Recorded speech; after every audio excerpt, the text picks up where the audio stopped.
Rob Riggle and Darren Leader here. Welcome to the reboot. Oh, and also Gary Smith. My bad, Gary. You just totally already started. Already out of the gates wrong. Dude. Guys and gals, if you know Riggle's Picks, it was on for 3 years. Had a really good time. Gary was the all-time producer on that. He's back with us. He stayed.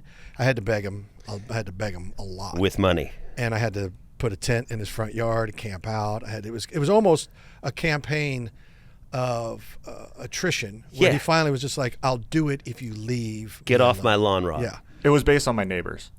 Well, that's what he says. He said, how long were you there? 2 weeks. That's a long time to camp. I was totally dedicated. Did you have a refrigeration system for Nothing, food? Or? Nothing. I would just go down to the Del Taco. Okay. That was close to his house. And then I composted in his front yard. That's tight. Yeah. That's good. That's very environmental of you. Yeah. That's awesome. And I think that might have been one of the reasons too, Gary, right? Yeah, definitely. The smell. The smell. Yeah. And I don't know how to compost, so I was just digging holes and taking dumps in the holes.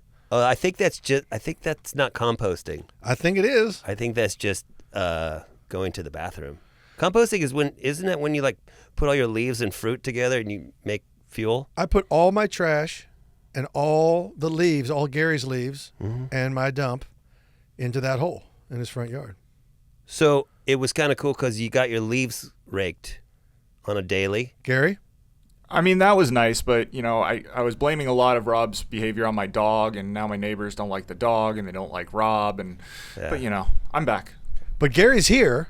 That's worked. the bottom line. It worked. Gary's here. I don't go to, the part of the deal was I don't go back to your neighborhood anymore. Right, Gary? Well, the restraining order does mandate that. Restraining order. Is it like the zip code? That's strong language. It's not. The RO. I get it. You can call it whatever. So Riggle's Picks is back after a nice long COVID hiatus. We're back because I finally feel safe enough just yesterday to take my mask off. That's what's different. You took your mask off. Yeah. Because you would wear that when we would golf. Yeah. I held out for an extra year. Good for you. Yeah. And now I feel safe enough to take it off and be back. So Riggle's Picks is back with Darren Leader. By the way, welcome. Darren is a music producer, my next door neighbor. We play a lot of golf together. We have a good time. And being a music producer and a musician, he's got a lot of free time. So that's why he decided to join the show. Yeah, I think it's nice. Thank you for having me. Yeah. And Gary, thanks for letting me come down. Gary and I got in a fight a while back too. But it's good to be here, and I think I am your only friend that doesn't have a real day job. Yeah. Yeah, most of my friends are absolute losers. Yeah. Yeah, we are. And a lot of them have those soul-sucking cubicle jobs. I am not built for that, dude. Where the man is just taxing them. Could you imagine? 24/7. Okay, so for what you do, yeah. Could you imagine your life filing reports for your boss and going to weekly sales meetings? Would you be able to do it? Not now. Not now. Now I would be too subversive now. Right. Because here's the thing about me is if I get bored, which happens too easily, I think. Yeah. But if I get bored, I self-entertain. At others' expense. Usually. I get it. Usually. So I'd be misfiling. I'd be turning in my TCP reports with no cover letter. Yeah. I'd be doing a lot of that. How long do you think you'd last at a regular old company like Google? Let's say you got a job at Google right now, entry mid-level. How long do you think you'd last before they fire you? What time is lunch usually? 12:30, I think. Probably before lunch. Okay. Like 11? 10. 8 to 10. 10. 10. That's good. I guess it's if good. I'm being honest. I appreciate your candor. So we're going to do things different here on the new Riggle's Picks, the new format. Are you excited about the new format? I've never been more excited about the new format. So the new format is, the last version of Riggle's Picks, which was a fantastic run. We had a nice 3 years before. Then Sarah Tiana got pregnant, had a baby, COVID hit, all hell broke loose, personal lives amuck, everything went haywire. Yeah, everything got turned upside down. Everything got turned upside down. So it was fine. Everybody landed on their feet like cats. And so now we're back. You landed on your feet. Oh, well. We'll talk about that. We'll talk about that. I for those of you wondering what he's talking about, I broke my leg. And it's been hard. Sure, obviously, anytime you break a leg, it's going to be hard, but totally worth it. Yeah. I can't wait to hear the story. Anyway, sorry, I'm distracted. No. We'll get back to the leg in a second. But the new show, it's only going to be a half hour, about 15 minutes of you and I bringing the world up to speed on what's going on with us, which is really important. Yeah, but well, also, everybody needs to know. But also the world. And Gary is he's kind of our conduit to the world because I don't know what's going on. And Gary comes in and goes, did you hear about this? And I go, oh, my God, that sounds terrible. And then he gives me the details. Yeah. Well, Gary is the master of the info. Yeah. Gary is better than AI. What you guys are saying is Gary spends too much time on the internet. Well, I think you're informed. I think that's a wonderful thing. Gary spends a lot of time on the internet. I'm gathering that. Sometimes there's just a beauty about being ignorant and not knowing what's happening in the world. You either have to be crazy smart and crazy on top of it, or you have to be ignorant bliss. That's where I like to live. The middle ground folks, they're the ones who are miserable. Yeah, because you look for something and then you see something, you get affected, and then you don't know, and your other friends are talking about what's going on. You don't know, so you feel stupid. Either way, you lose. I like to be committed hard to the nothingness. Yeah. You know what I mean? Like, I don't want to know. I just want to know, are my bills getting paid this month? Yeah. Maybe.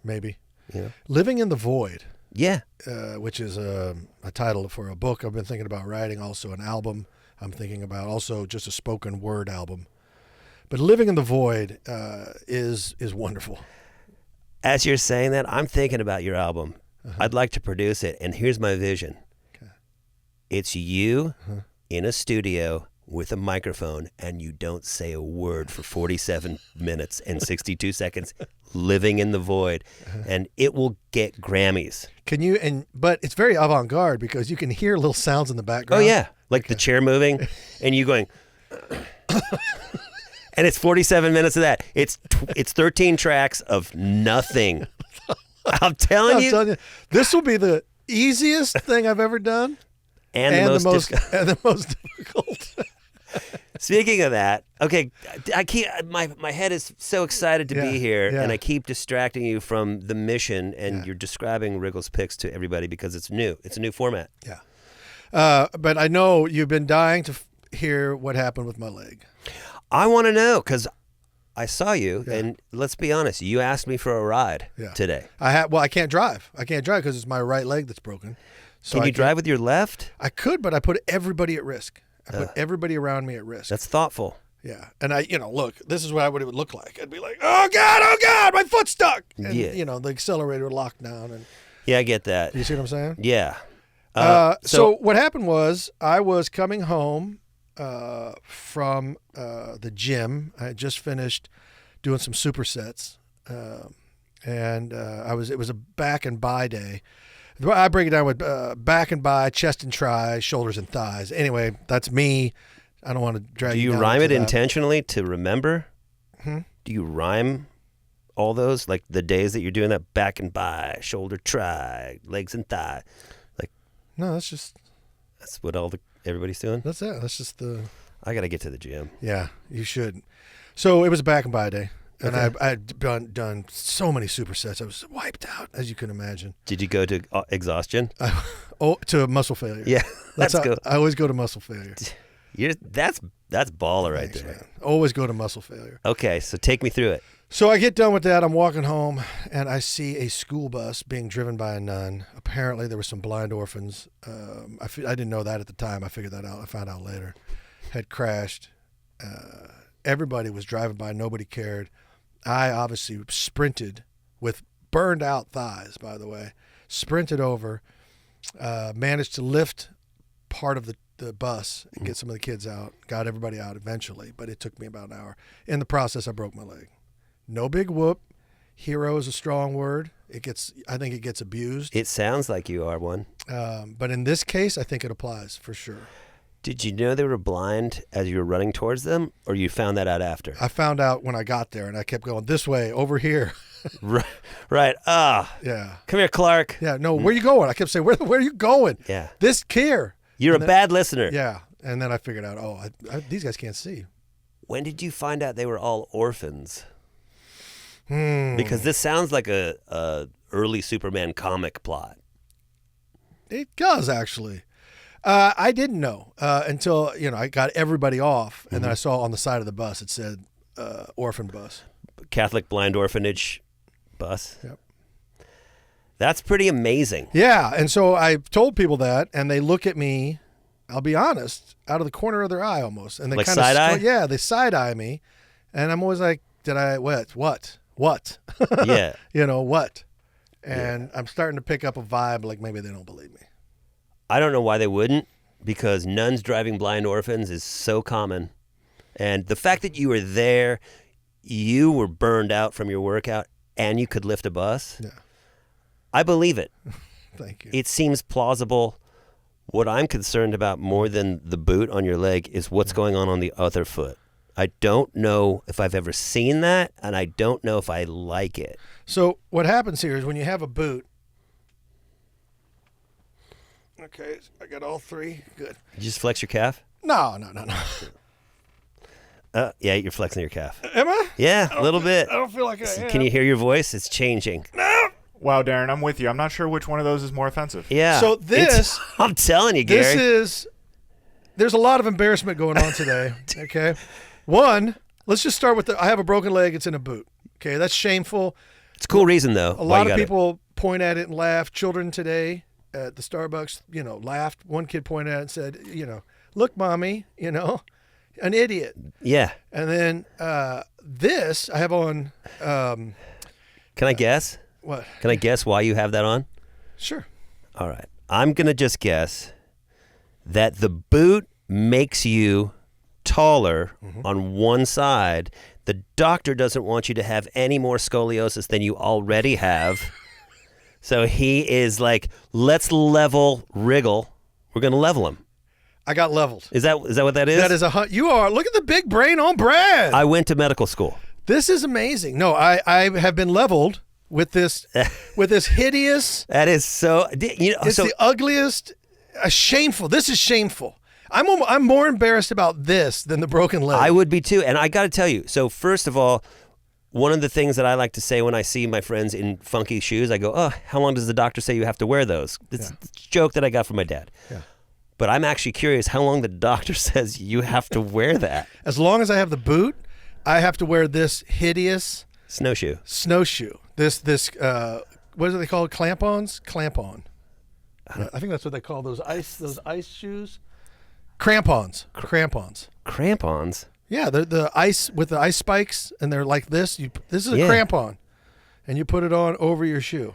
It just doesn't have the spikes for ice. That's funky town, dude. And it is to level me out. Yeah, I get but it. it is shameful. It's embarrassing. I'm gonna just say it. It's not cool. It's yeah. You're cooler than that. Barely, but yes. But still, you should tell your doctor, "Hey, dude, I'm down to hobble. Yeah. I just don't want to wear that." He's like, "You're going to need this when you start walking around." I said, "I'll just stay in the wheelchair. I'll just stay on the crutches." Were you in a wheelchair?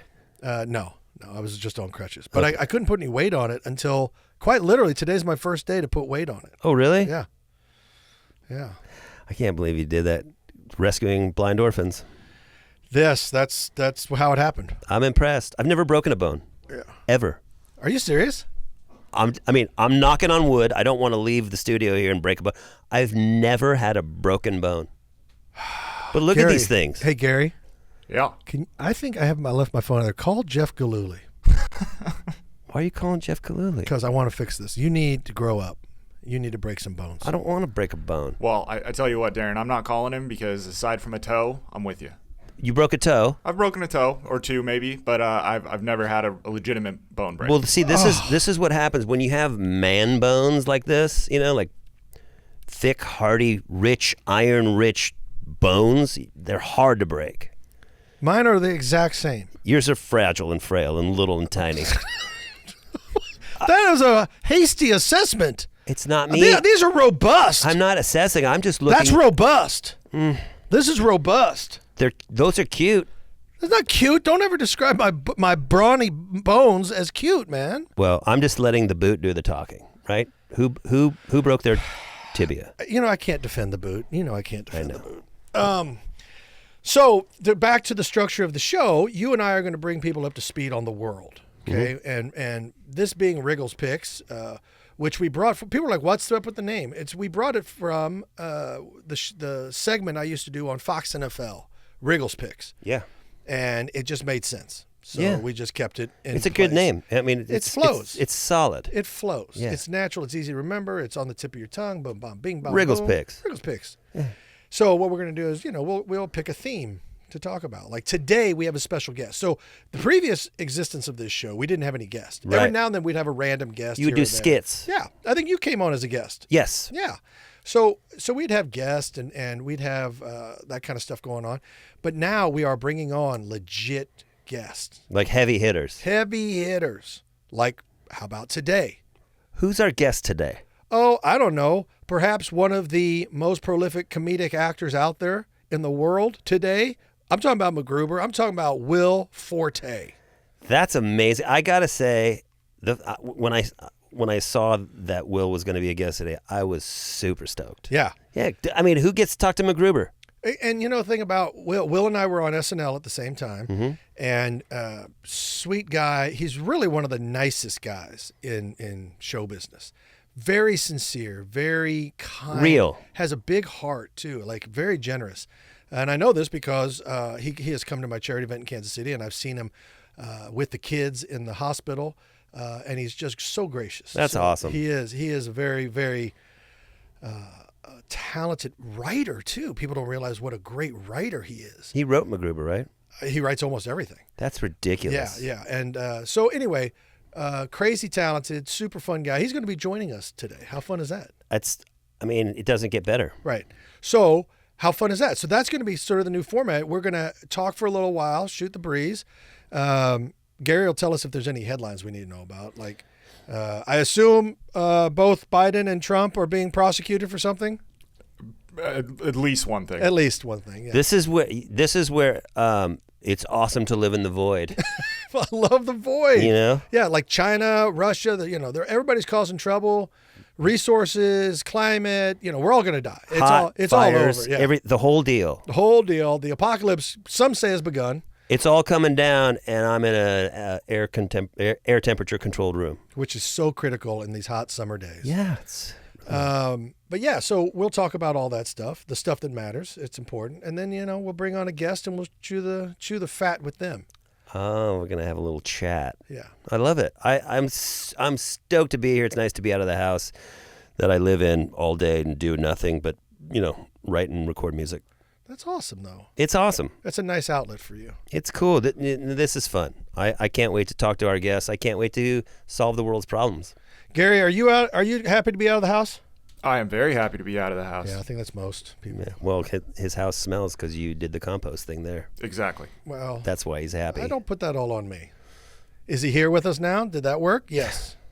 Yes. I got him back. You're good. I got That's him back. why you are in the station of life that you're in. Thank you. You know how to get things done. And by the way, hats off to Damascus Road Studios here in Thousand Oaks, California. This is where we're recording. This is a secret little hideaway. It's a recording oasis. I love this space. Yeah. Look at this. They got everything here. We got monitors. We got cameras. I know. They have pastries. This is dampening the sound, so I don't have to hear you quite as much. What? Like, it's great. No, I mean, you have a tone that just can break glass sometimes, and so this is knocking it down. This was installed to tamp down my voice? Yes, it was. That seems pretty extreme. At great expense. Wow. At great expense. Do you pay for that? No. Oh. No. Okay. No. Am I? I mean, the bill's in your mailbox. God dang it, Gary. Don't. He does it. Not a word to Gary. Okay, Gary's working hard. You can't protect Gary for the rest of his life. He's tamping down your voice right now as we speak, and it's helping everybody at home. Oh, that's awesome. Oh, this works. Hey, speaking of which, Gary, are you there? Yes, sir. Did you go to the bathroom? Oh, Gary? Yes, sir. We are, one of the themes today for Riggle's Picks, since we're talking about Riggle's Picks, it is summertime. It is. But it's the end of summertime, and people are going back to school. So my question to you And I'm going to ask this when Will comes on. Do you have a favorite back-to-school memory? I have a big back-to-school nightmare. Oh, please share. Which I think will be more engaging than my coolest memory. And the coolest memory would be like, meeting a neighborhood chick, going in 7th grade or 8th grade, and then you get excited because you're like, oh, am I going to have class with her? That kind of stuff. But that's not cool. Did you prep your first day's wardrobe? Dude, my grandma used to take me shopping for back to school, and she would buy me like all the things, and I had like the first week each outfit planned out. Nice. Yeah, I mean, I was that guy. I was like, dude, I'm wearing my new lightning bolt shirt with my OP checkered shorts and my new two-tone Vans with my kick-ass tube socks. Oh, my God. Dude. All pulled all the way up. Oh, of course. Because that's what you did. Yeah. Lightning bolt shirt with a little wooden button. If you know, you know. So, hashtag if you know, you know. My nightmare going back to school when I was a kid, our washer and dryer system in the house, which we were fortunate enough to have one, wasn't the best. So my mom would wash clothes. She'd put them in the dryer, do a cycle. They wouldn't dry all the way. They would sit. They would mildew. They would, that sour, funky town smell? Okay. Hot September day in Southern California. Little tiny Darren puts on his lightning bolt shirt, goes to school, excited as hell. Yeah. I look good. I think I look good. Yeah. I look probably. You're feeling it. I'm glowing. Yeah. You're cock of the walk. Your feet aren't necessarily touching the pavement. I got it. Yeah. There's a floatage going on. We've been there. Right. So I show up at school. It's hot. Third period, super heat. I see this chick who I have a crush on. I get warm. Oh no. And it activates the mildew. I mean, it's thick smelling. It smells so sour and like bad. Like stale milk? Yes.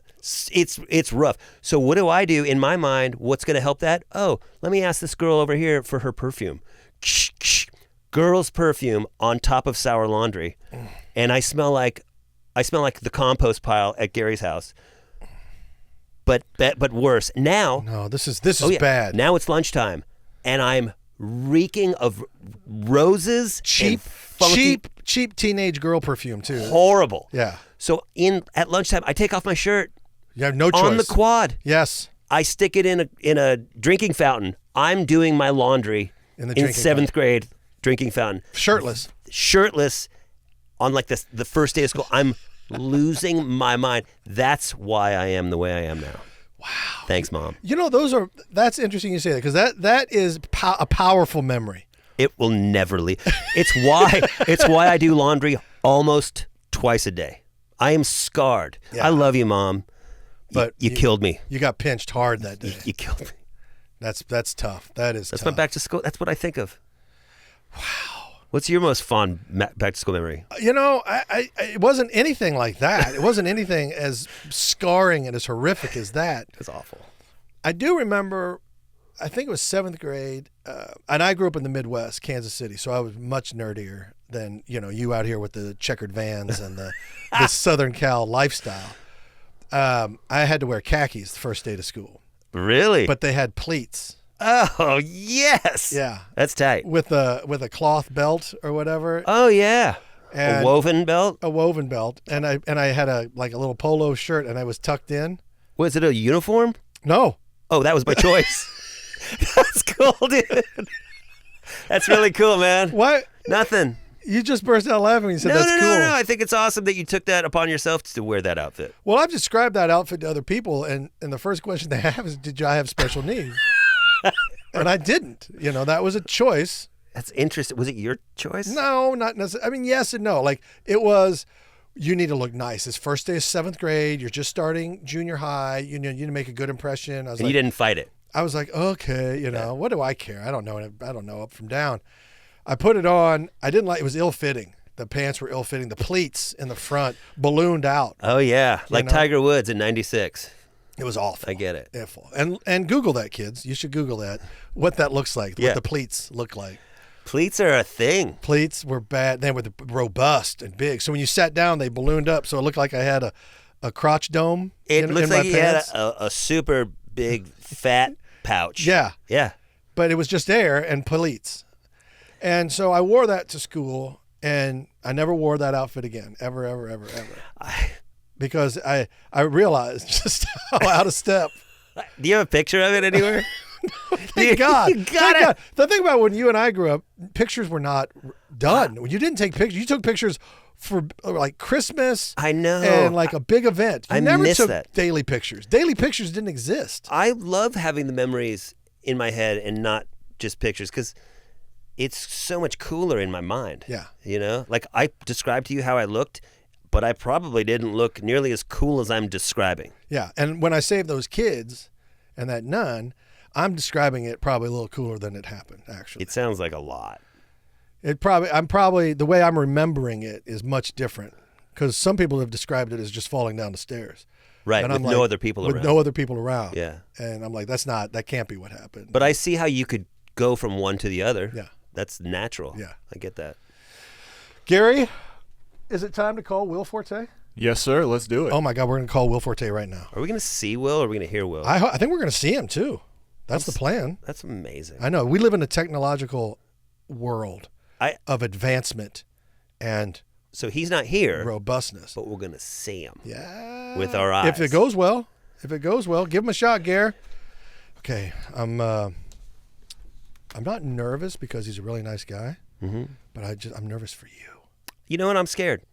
You should. I'm frightened. I don't know what to say. I feel like I'm clamming up. I feel like I'm not talkative or contributing. Is your throat constricting? Yeah, my breathing is off. Shallow breaths. Do I have beads of sweat on my lip? You have a sweat mustache. You have shortened breath. Your throat's closing in.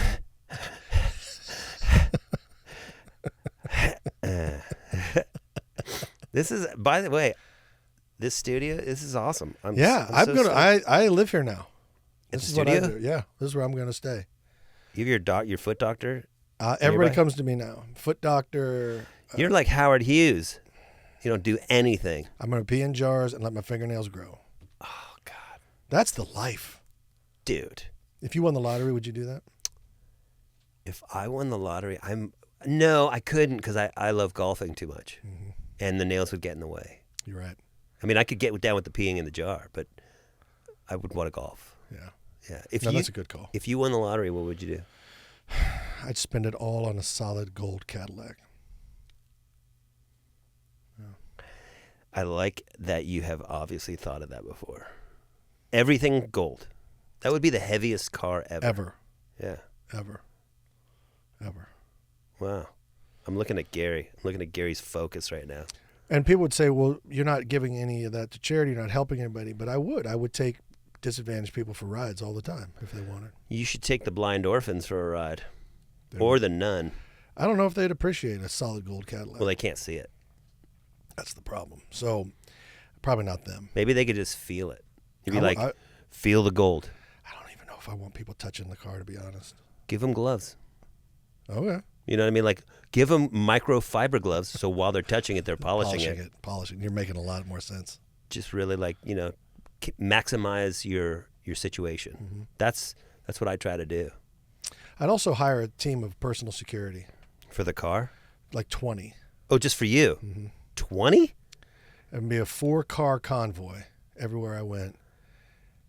Guys jumping out in karate gis. Is that what they would wear? Even when you go to the store? Do you get mobbed at the store?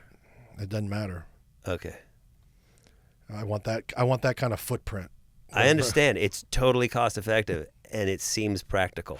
And if they're in their karate gis, I don't even care if people see what color their belts are, because there'll be a mix of. What if they all wore rainbow belts? See, it keeps people in a constant state of confusion. That's what you do. You put them in rainbow gis. Nobody knows what's up. Yeah. Yeah. I was like, I don't even know if I should approach. Yeah. Because they all got crazy looks in their eye. Yep. So a solid gold Cadillac and a huge security entourage. That's badass. Thanks. Yeah, man. Thanks. I want you to win that lottery. Thank you. If I win it, I'm just going to give it to you because I want to see it. So we're recording on that, Gary? You rolling on that? Oh yes. Okay, good. Yeah, I will give you my lottery winnings. That's a verbal contract. You just Yeah, it's totally legal in California.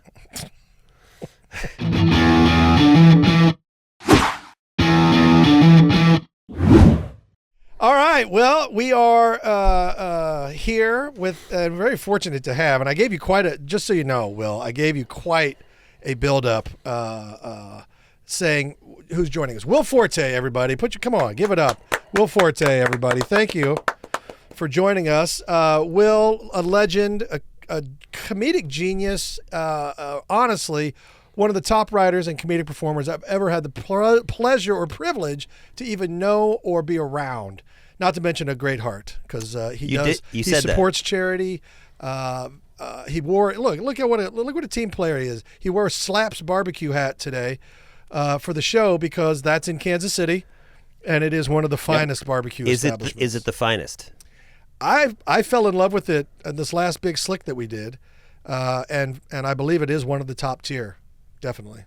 They had a thing there. I don't even know how to describe it. It melted in your mouth. It was like a sausage that had been like stewing in brown sugar, honey or syrup or something that just like I ate so much that I went back and there was this place where everyone was going, this hospitality suite that we all meet up at the end of the night and go do karaoke and play poker. And I went from that Slaps barbecue experience. And I said, okay, I'm just going to throw some stuff in my room and I'm just going to lie down for 30 seconds. And I got slapped. You got slapped. You got slapped. Yeah. You got slapped. Especially at the end of that weekend. That weekend is a long weekend in Kansas City. And that Saturday night, it's the end of the weekend, and you put a little slaps. You're going. Sounds like he ate a lot of slaps. If you stop motion. By the way, I had that sausage with the brown sugar. The next day, I was so impressed by it. The next day on Sunday, I went to Slaps to have more of it. And the guy told me the secret. Oh, yeah. Which is? What's the secret? Brown sugar, slow cooking. That's it? So you can start your own slaps here. That's well, it. No, I'm not telling you the proportions. Oh. He wouldn't tell me. You got to do it. No proportions. When you're cooking, you cook from the heart. You cook with love. You cook with your eyes. You don't cook with measuring tools. Wow. By the way, Will, this is Darren. Hi, Will. Darren is a musician and a musical producer, and I guess a cook too, a chef. Now I am. Now I own a Slaps in California. That happened so fast. Hey, Will, so one of the things we do, we like to throw out a little bit of a theme. So our theme, everybody's going back to school, and it's that time of year. Do you have any favorite going back to school memories?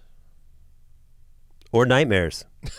Oh, I do actually have, but it's very funny you said that because this very morning I dropped my 2.5-year-old daughter off to her first day of, not just her first day of school, but her first day of her first school. Oh, so it was today's amazing. A special day. Today's a very special Congratulations. day. Yes.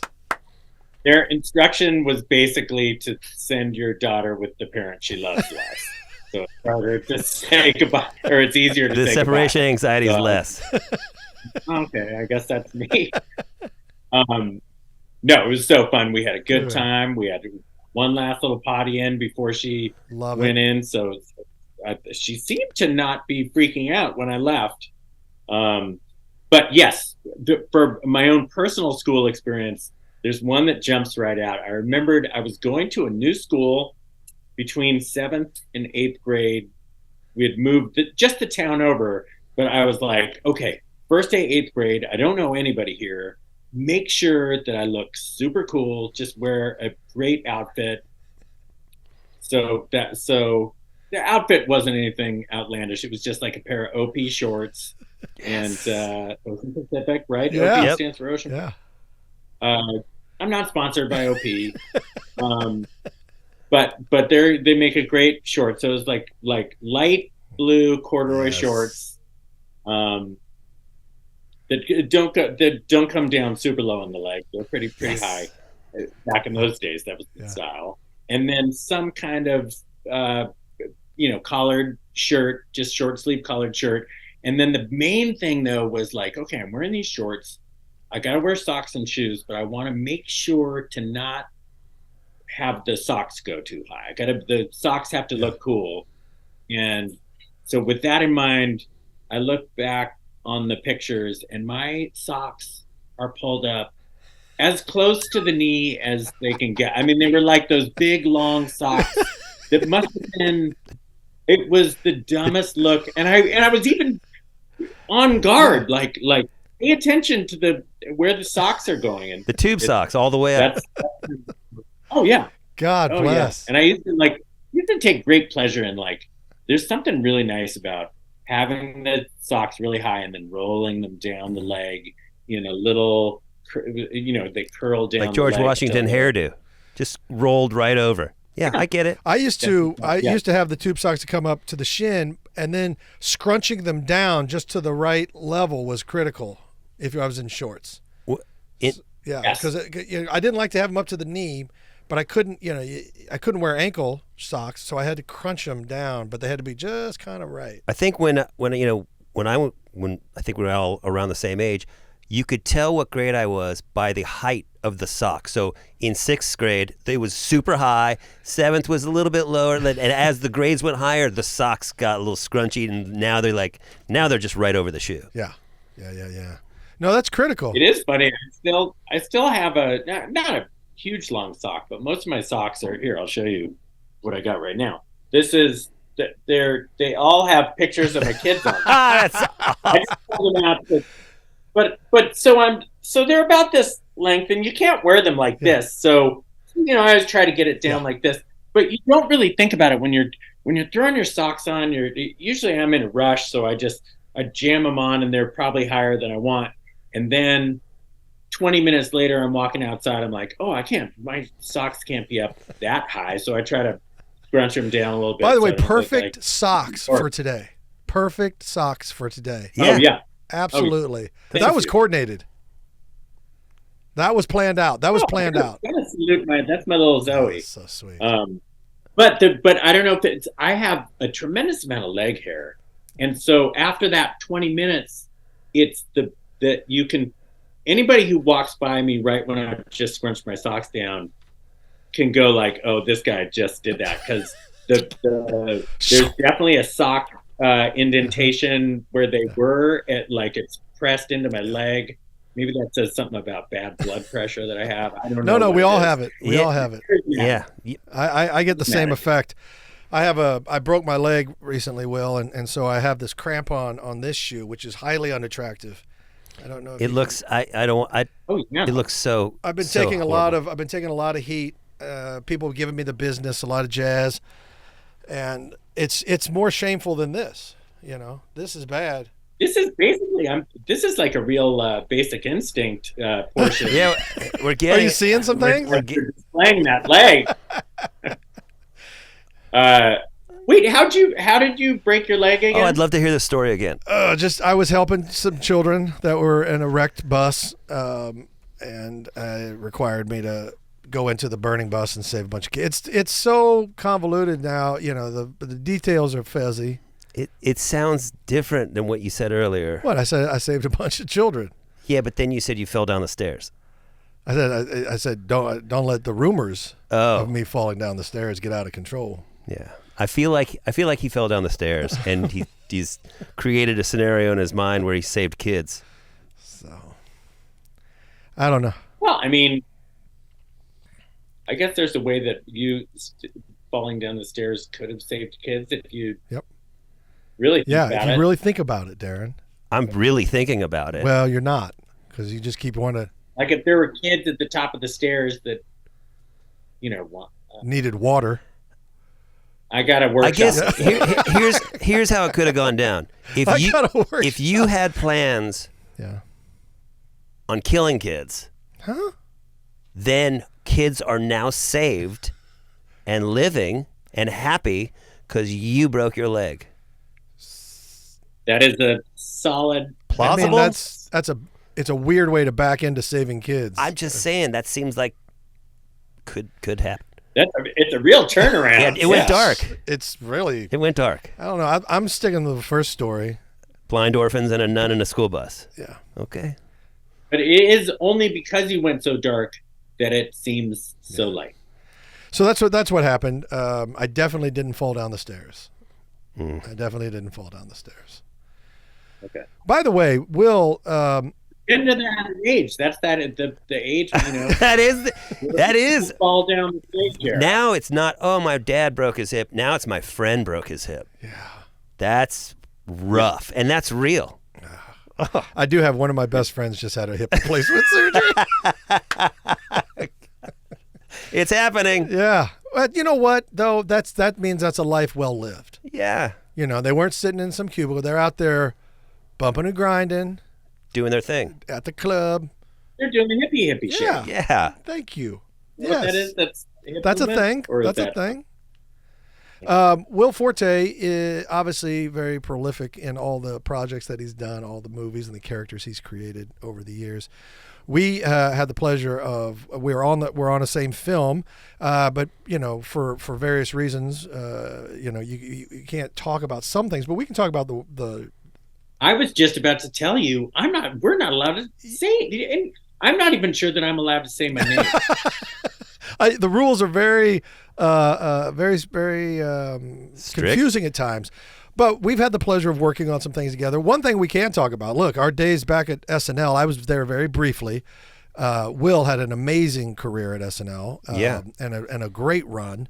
But I was lucky enough when I was there, even brief as it was, I got to sit between Will and Horatio Sands at the table read. That had to be hard. And it was the most fun I ever had because these two, they were seasoned veterans. They were, they were comfortable. I was not. I was very nervous. You were nervous at the table? Yeah. And Will used to try to get me to calm down. He would always just kind of try to loosen me up by making jokes or whispering weird things in my ear. And Horatio used to draw pictures. Do you remember when Horatio used to draw pictures? I don't. He would draw pictures on the script of an alien, and he was a good artist of an alien usually having sex with me. Amazing. But it was really like the look on my face was always like, panic. But they were such detailed drawings, and then he'd slide it over to me right when it was like my turn to read a sketch or whatever, and I'd be like, God, not now, And then Will would do similar things like that, which I always appreciated because I thought they were trying to get me to calm down. Clean drawing. What's that? Probably very clean drawing. Yeah, probably with just your buddies, clean drawing. Very PG. They could have been passed out to kids. Doctrine and. How long, Will? How long were you on SNL before you got there, Rob? I don't know how long. A year or two? Ish. I started in 2002. 2004. So you were there 2 years before I was. Yeah. Okay. Yeah. Sitting between those two, I feel like it would have been difficult to focus because it just seems like you have two very, very funny dudes next to you and being nervous. A very fun group of people. Was. It was an incredibly fun group of people. And Rob, you were so freaking funny. It is, it's just, I have no regrets. I don't have a bad feeling at all. I have no regrets, no bad feelings. I absolutely was so grateful to ever be part of that. And I have nothing but good things to say about that experience. I really, honestly, because obviously it was a short experience, but to work with the guys, to work with that cast, that particular cast, I was so honored. Everybody was crazy talented. They're all legends right now. From a guy who just watched the show and I wasn't part of the inner workings, that era was awesome. Yeah. It was awesome. I mean, me and my friends and I, that era was killer. There were some eras that were not the most killer. There's always a recalibration era. Yeah. And then once they have enough time on, then you start to go, because everybody finds a groove. Yeah, they find their groove. The writers know how to write for them, and then you start to love that cast. It's awesome. But any new cast, people are like, "Who's this guy? Who's that gal? She sucks." But eventually, would you agree with that? Oh yeah, I mean I got to be there for like 8 years, so I was a part of the ups and downs. Definitely, I got to be there long enough to experience like the kind of the couple of years where it was like searching for its identity, and it seemed to kind of lock in for a while. Yeah. And I mean, it's a fascinating place, and just but like what Rob said, it's a real honor to be there. It just, to get to have any bit of that experience is just, you pinch yourself, because it's kind of, I was at the Groundlings. That's where I started out, and that's just your goal from the get-go, and to get to be at the place that you dreamt of being. You pinch yourselves, because there are a ton of people who are funny enough to be there, and for some reason or other don't get the chance to. So I just, whatever I did to luck out into. Well, you were a very talented writer before you got SNL. You were making a living, weren't you? Yes. That's very.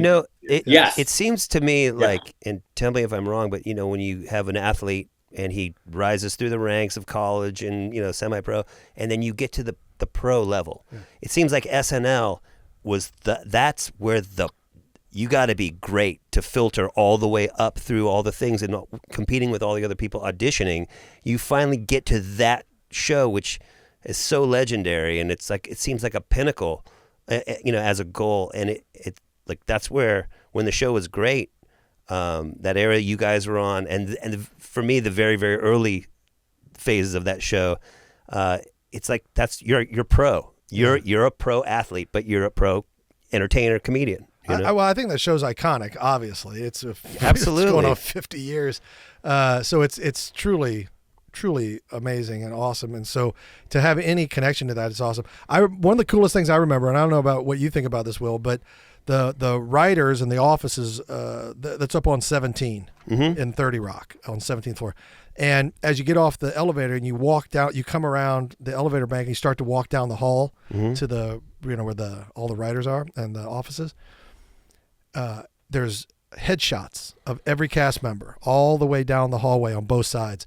And as you walk down, you start to look and you're like, oh my, it's just like the royalty of American comedy and comedic acting. And you're just like, oh, I forgot they were on the show, and they were on the show, and they were on the show. And that's what, to me, that is, it's some sort of, well, there's a reason it's been around for 50 years. Yeah. Hey, so. Will, do you have no. Sorry. I was going to say, there are so many people who have been there for so long on the crew that they get to tell you all these little stories, like, oh, that's where Belushi used to hide out and smoke cigarettes in that little closet there. Kenan Thompson. Kenan Thompson and I used to sneak into the stairwell down by 8H where we actually taped the show, and we would smoke cigarettes sometimes between things. And the security guy was always like, don't worry about it. And he would go through the list of everybody who used to come do that right there in that stairwell. Well, you would probably list me, because I'm on nicotine gum now, but back then I was just so stressed all the time. That was do you have a favorite host that you like, or an episode? You know what? It's hard not to say Betty White, just because that was such a major moment. But when you say that, immediately the show that comes to mind is that Betty White, because there was such goodwill around that show, and she was such a fun person to be around. And I actually had the good fortune of being in the opening sketch and being the person who got to reveal her. Wow. So I was like, it was one of those, Wig used to do that sketch, Denise, and it was one of those, and I was just this guy singing a song, and then I, motioned to Betty White, and this door, from what I remember, this like door opens up, and there she is, and she just gets to bask in this just monstrous applause. And I remembered Lauren saying, just like going, I think Lauren was saying, okay, well, I mean, you let her have her applause, but definitely we got to keep the show moving too. And I'm like, I don't want this pressure. I just want them to, as far as I'm concerned, let people clap till it's 1:00 in the morning, and we don't get to any of the sketches. Like, just let her bask in this applause.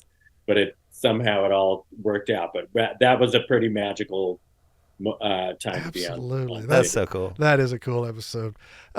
Hey, Will, I look forward to seeing you very soon. And sorry about this hair. No, please. It looks good. But thank you for joining us, buddy. I really appreciate your time, and I appreciate you taking time to talk to us. I know you had a busy day this morning, so I appreciate you making time for us.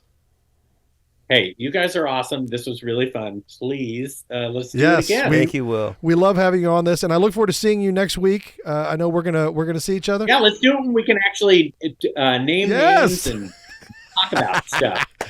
Like I was so nervous, even talking about SNL. It's like, am I allowed to say? It's crazy. I think we can talk about memories, just as long as we're not. I get kicked out of the guild, Rob Riggle. We can talk about memories. We just can't talk about any kind of promotion. So we're good. We're covered. Okay, good. Okay. Hey, good to see you. Thank you. I look forward to seeing you next week, man. Yeah, I'll see you next week. Thanks, buddy. See you, Will. Thanks All again. Right. Bye now. Bye. Will Forte. How awesome. That's legendary. Leaving meeting now. How fun is that, right? I'm telling you, it's amazing. Will's one of the best, and he's one of the nicest guys you'll ever get to know. And we didn't even get to talk to him about some stuff just because we. But that's the thing. I love going where the conversation takes us. We're finding our way. Yeah, exactly. And it's natch. Exactly. All right. Thank you for joining us for Riggle's Picks. I'm Rob Riggle. This is Darren Leader, and we're out of the gates hot, bro. Up top. Give me some up top. I don't know how to top that. Gary, you satisfied? Fantastic. All right, pop fellas. the first bottle of champagne. We're having 4 bottles of champagne today.